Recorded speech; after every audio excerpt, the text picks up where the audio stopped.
সপ্তমে যবে পড়েছিনু আমি কাঠালিয়া পিজিএস হলো হাতে করি একটি কবিতা পেয়েছিনু পরিবেশ একদা লিখি যুবক কবিতা লুকাই খাতার ভাজে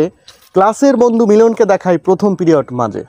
এলো দ্বিতীয়তে সন্তোষ স্যারে লইবে ব্যাকরণ সন্ধি নিয়ম জিজ্ঞাসিল সাথে উচ্চারণ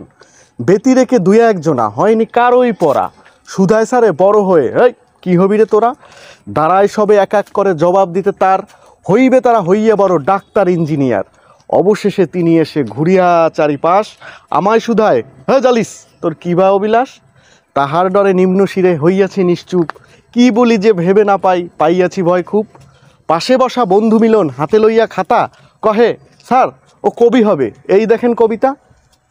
কইল স্যারে কি লিখিল আমারে তার দেখা খুব যে তিনি খুশি হলেন পড়ে আমার লেখা তৎক্ষণাৎ সে লইয়া গেলেন লাইব্রেরির মাঝে সবাই রে কয় অবাক হবেন কি এনেছি আজে